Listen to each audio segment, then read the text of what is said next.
My parents paid all their attention to my brothers and didn't notice me when I inherited $3 million. The parents heard about it and started calling me constantly and trying to sue me.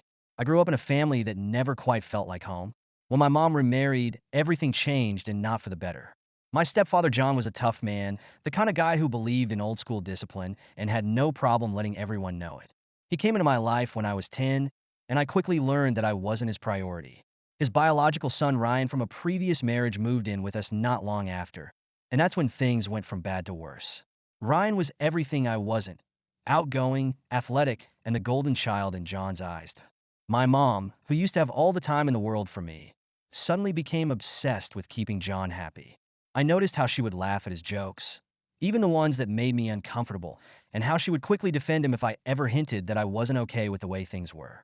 It hurt, but I didn't have the courage to say anything. In the beginning, the tension was subtle.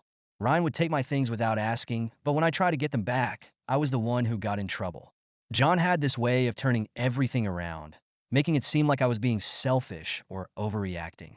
He would say things like, "You need to learn to share. That's what families do," or "Why do you always have to make things so difficult?" And my mom, standing silently in the corner, would just nod along as if agreeing with him was her only option. It got worse as we got older. Ryan was given privileges that I could only dream of. When we both turned 16, John bought him a car, not fancy, but still a car.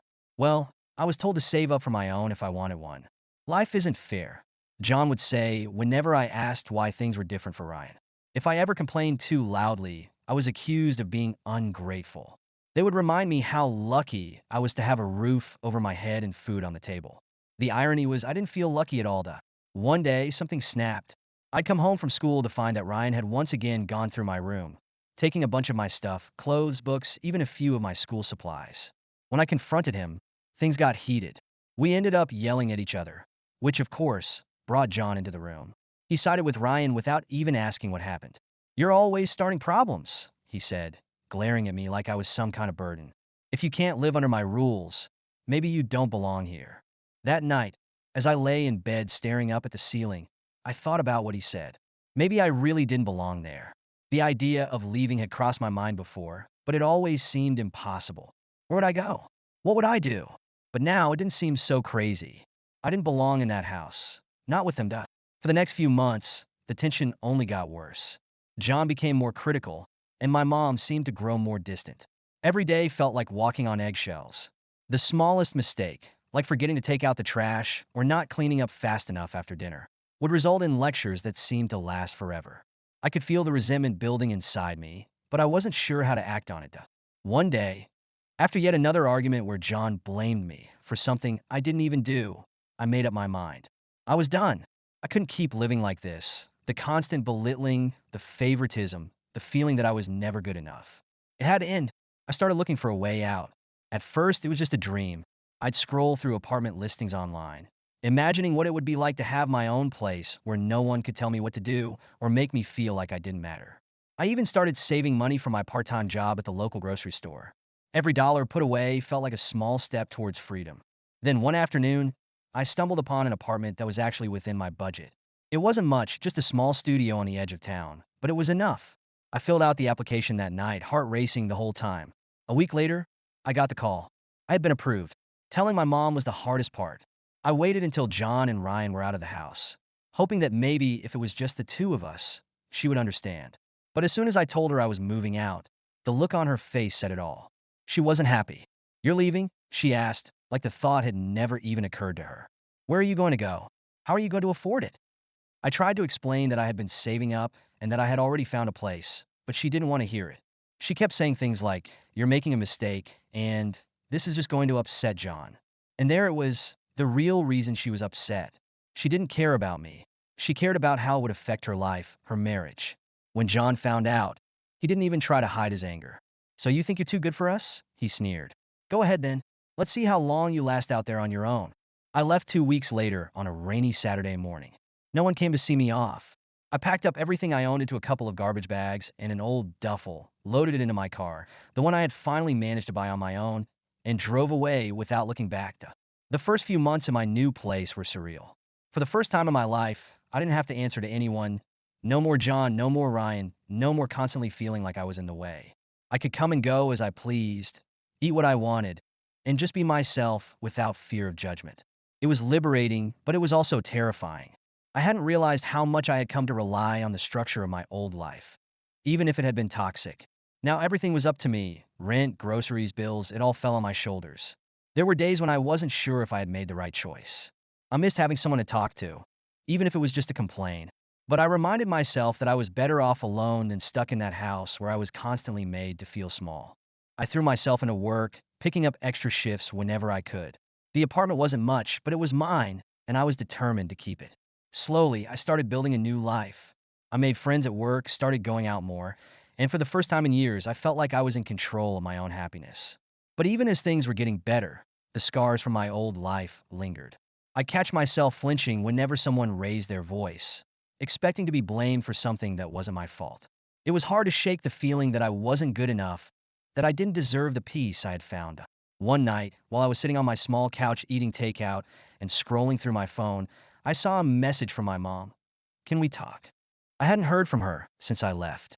I stared at the message for a long time, not sure how to feel. Part of me missed her, missed the connection we used to have before John came into our lives. But another part of me was still angry. Angry that she had never stood up for me, that she had let things get so bad. I didn't respond right away. I wasn't sure if I wanted to open that door again. For now, I was content with the quiet, with the simple life I had built for myself. But the message stayed on my mind, a reminder that no matter how far I ran, the past was never really behind me. Life had finally settled into a comfortable rhythm. It had been a few years since I moved out of my mom and John's house, and I had managed to carve out a life for myself. My small apartment wasn't anything special, but it was mine, and I was proud of what I'd accomplished. I had a steady job, good friends, and I didn't have to deal with John's constant criticism or Ryan's entitled behavior anymore. It wasn't perfect, but it was pieced up. Then, out of nowhere, my life changed in a way I never could have imagined. I came home from work one evening and found a letter from a law firm in my mailbox. At first, I thought it was junk mail or maybe a mistake, but when I opened it, my jaw nearly hit the floor. The letter informed me that I was the beneficiary of an inheritance from a distant relative, someone I barely even remembered meeting. Apparently, my great-uncle Robert, who lived across the country and had always been a bit of a recluse, had passed away, leaving me a staggering $3 million. I sat there in shock, reading and rereading the letter. It didn't seem real. I hadn't known Robert well. In fact, I could only vaguely recall meeting him at a family reunion when I was a kid. We hadn't stayed in touch, and I had no idea why he would leave me anything, let alone this massive amount of money. The letter mentioned something about him appreciating my independence and how I had struck out on my own. Apparently, he had followed my life from afar and admired the fact that I hadn't relied on anyone to make it. The next few days were a blur. I contacted the law firm, confirmed that it was all legitimate, and began the process of receiving the inheritance. It felt surreal, like something out of a movie. I went from scraping by to having more money than I knew what to do with practically overnight. But as the reality of the situation sank in, so did the complications. Word about the inheritance spread faster than I could have imagined.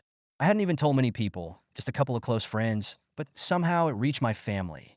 That's when the calls started. The first one came from my mom. I hadn't heard much from her since I moved out, aside from the occasional text or holiday greeting, but now she was suddenly very interested in reconnecting.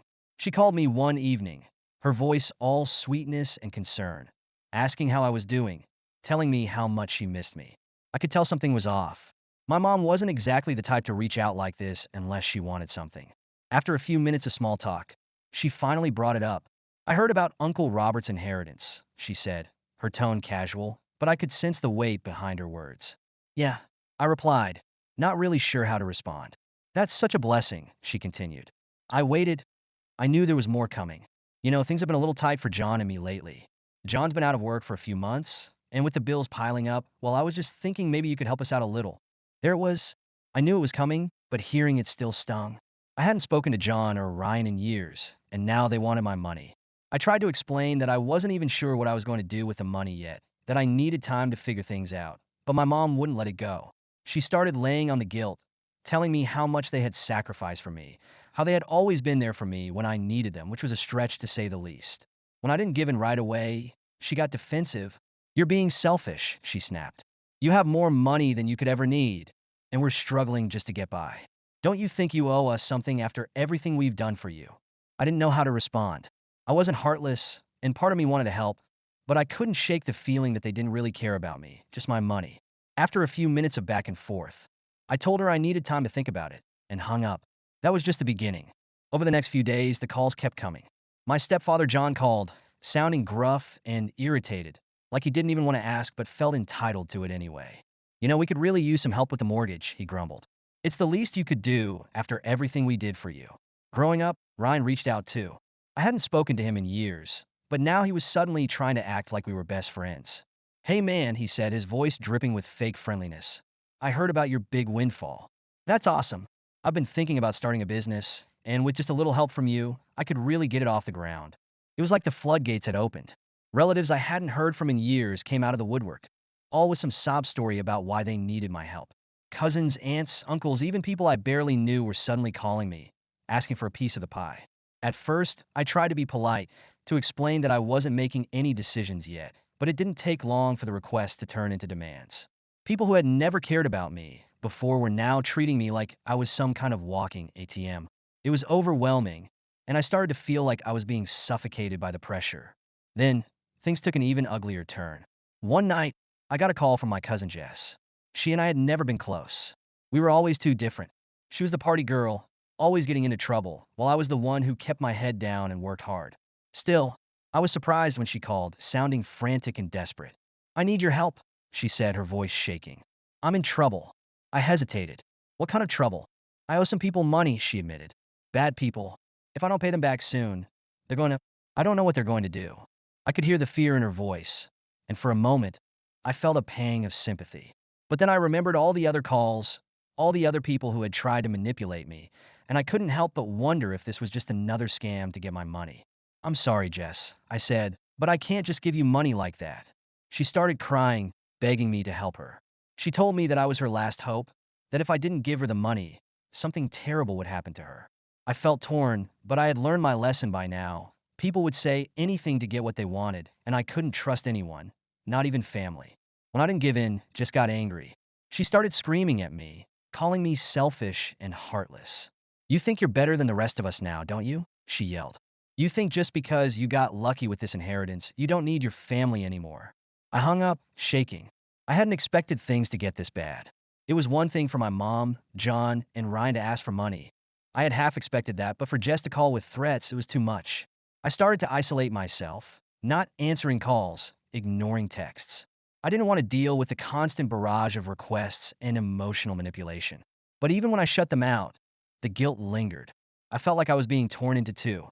Part of me wanted to hold on to the money, to use it to secure my future, but another part of me wondered if I was being selfish for not helping my family when they needed it. Things reached a breaking point when my mom showed up at my apartment one day. I hadn't spoken to her in weeks, but there she was, standing at my door with tears in her eyes. "I just want to talk," she said, her voice trembling. I let her in, and we sat down for a few minutes. She just cried, and I didn't know what to say. Then she started talking about how hard things had been for her and John, how they were struggling to keep their house, how she didn't know what they were going to do. "I'm your mother," she said, looking at me with pleading eyes. "I raised you, I took care of you. Don't you think you owe me something after everything I've done for you?" I felt the familiar weight of guilt settling in, but I pushed it down. I had spent years being manipulated by my family, and I wasn't going to let it happen anymore. "I love you, Mom," I said, trying to keep my voice steady, "but I can't just give you money because you're my mother. I need to do what's best for me." She looked at me like I had slapped her. "You've changed," she whispered. "You're not the son I remember." With that, she got up and left, leaving me sitting there in silence as the door closed behind her. I felt a strange mix of sadness and relief. I knew I had made the right choice, but it didn't make it any easier. In the months that followed, I distanced myself even further from my family.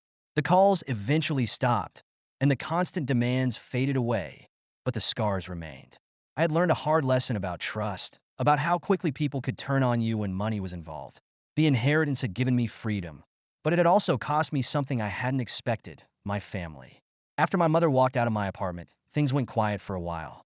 I thought maybe that was the end of it. Maybe everyone had finally accepted that I wasn't going to just hand out money and they would leave me alone. For a few weeks, I was able to breathe again, to go about my life without the constant weight of guilt and manipulation hanging over me. But I should have known better. The peace didn't last long. One afternoon, I received a letter from a lawyer representing my stepfather, John. It was a formal demand for a portion of the inheritance, claiming that he and my mother had a right to some of the money. The letter was filled with legal jargon. I didn't fully understand it, but the gist was clear. They were prepared to sue me if I didn't do the right thing. I couldn't believe it. My own family was threatening to take me to court over money that wasn't theirs to begin with. It felt like a punch to the gut, and the anger I had been holding back for so long finally boiled over. They had already manipulated me emotionally, but now they were trying to manipulate me legally, and I wasn't going to stand for it. I called a lawyer, a family friend named Ben, who I knew I could trust. I explained the situation, feeling a mix of rage and helplessness as I recounted everything that had happened over the past few months. Ben listened patiently, and when I finished, he told me what I had suspected but was too afraid to admit. They didn't have a legal leg to stand on. They can't just demand a portion of your inheritance because they want it, he explained. There's no legal precedent for that. If they file a lawsuit, we can fight it and we'll win. Hearing that lifted a huge weight off my shoulders, but it didn't make the situation any less infuriating. The fact that my family was willing to go this far, to drag me through the mud for money, was something I couldn't wrap my head around. It felt like betrayal on the deepest level. True to their word, John and my mother went ahead and filed the lawsuit.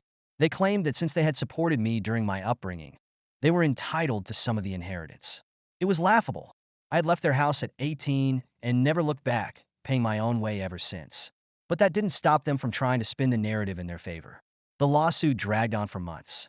It was stressful and exhausting, but Ben reassured me every step of the way that we were in the right. Still, the whole ordeal took a toll on me. The constant legal back and forth, the depositions, the endless paperwork. It was all consuming. And on top of that, I couldn't shake the bitterness I felt toward my family. They had taken something that should have been a blessing, my inheritance, and turned it into a nightmare. But then something happened that changed everything. One afternoon, Ben called me with an update. He had done some digging into the lawsuit and discovered that there were irregularities in the way John and my mother had filed their claim.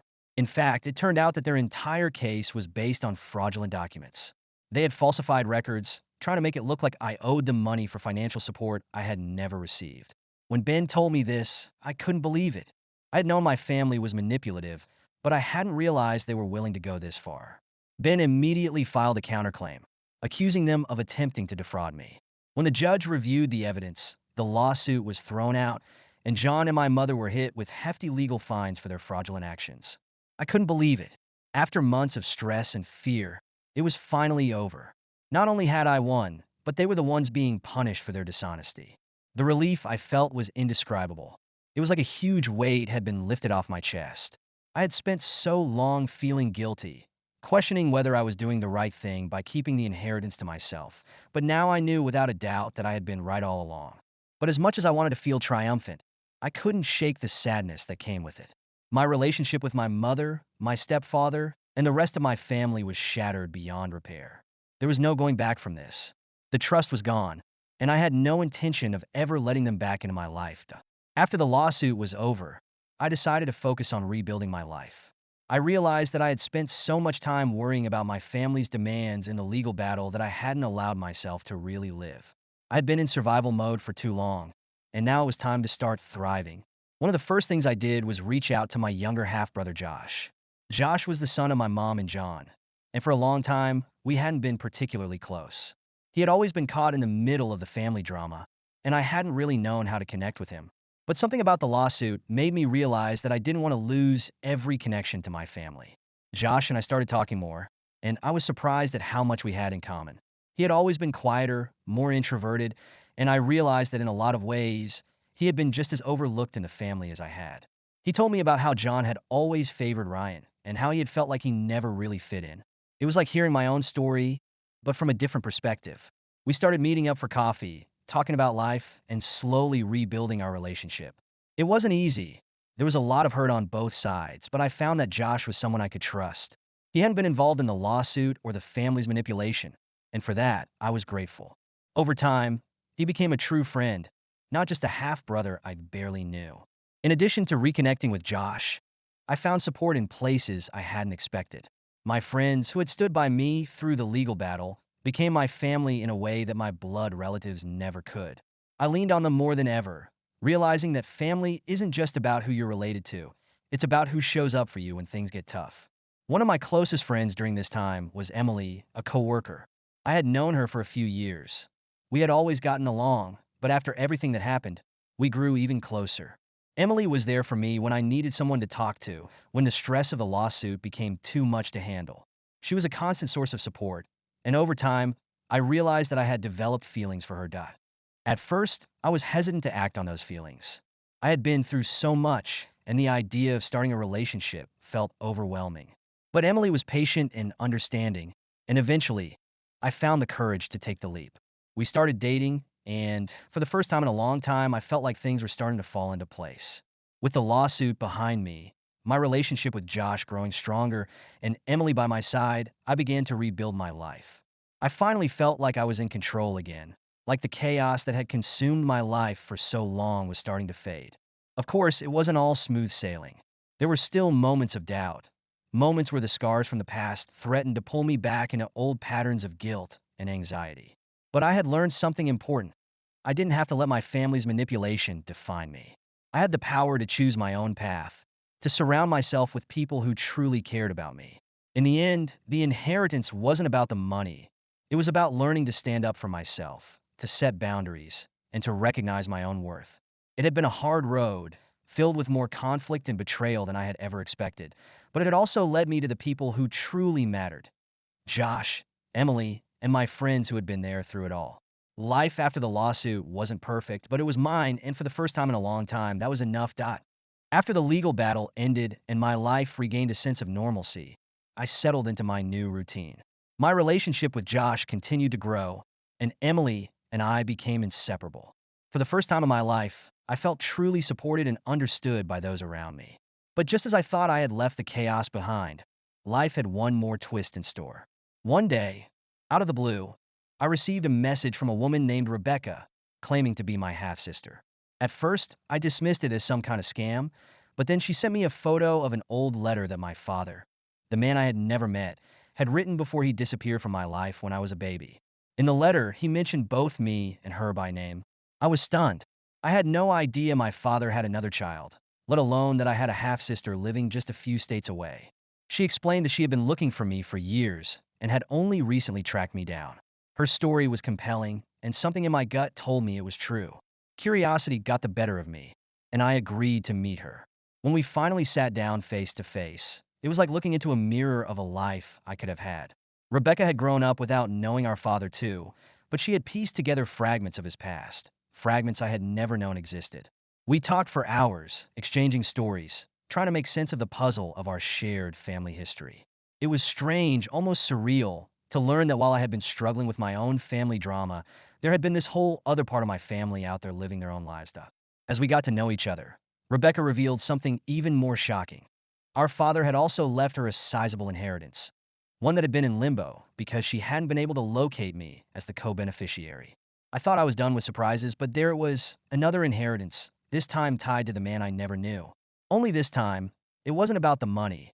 It was about reconnecting with a part of my life that had always felt incomplete. Rebecca and I decided to split the inheritance evenly, but more importantly, we agreed to stay in each other's lives. The past had been full of pain and manipulation, but now, for the first time, I had a chance at a real family bond.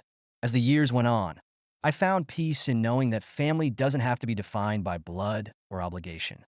It's about the people who choose to stand by you, the people who care for you without expecting anything in return. My life wasn't perfect, but it was full of genuine connections with Josh, Emily, and now Rebecca. And that was worth more than any amount of money could ever be done. Life has a way of surprising you just when you think you've figured it out, but this time, I was ready for it. After putting the lawsuit behind me and rebuilding my life, I thought I was finally in control. Emily and I were stronger than ever, and my bond with Josh gave me the sense of family I had been missing for years. For a while, everything felt stable, but then, just when I thought my story had reached its calm conclusion, another surprise knocked on my door. Literally. It was a private investigator, an older man with a weary face who claimed he had been hired to find me. At first, I was skeptical, thinking this had something to do with my family or another distant relative trying to dig into my inheritance. But what he told me changed everything.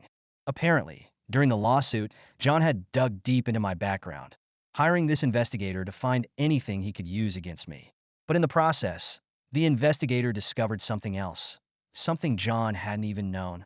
My father, the man who had left when I was a baby, hadn't simply disappeared. He had been living a few towns away for years under a new identity, hiding from debts and legal troubles. The investigator handed me a file with my father's new name, address, and a small note he had apparently written years ago, but never sent. I've always watched from afar. I'm proud of who you've become. I didn't know how to feel. The man who had abandoned me was suddenly within reach. Should I confront him, demand answers, or let the past stay buried? Emily encouraged me to go, and after days of indecision, I made the trip. Standing in front of his small, run-down house, I almost turned back, but then the door opened, and there he was, older than I'd imagined, but undeniably my father. We sat in silence for a long time before he finally spoke. He told me about his regrets, his mistakes, and how he had watched me grow up from a distance, always too ashamed to reach out. It didn't erase the pain of abandonment, but somehow, hearing his side helped me let go of the anger I had carried for years. In the end, I didn't get the father I had always wished for, but I did get closure. I left his house knowing that I didn't need him to be complete anymore. I had already found my family, the people who truly cared about me. As I drove home, I realized something important. Life is messy and full of unexpected turns, but it's not about who you lose or what's taken from you. It's about the people you choose to keep close and the life you build for yourself. No matter the chaos, for the first time in a long while, I felt free.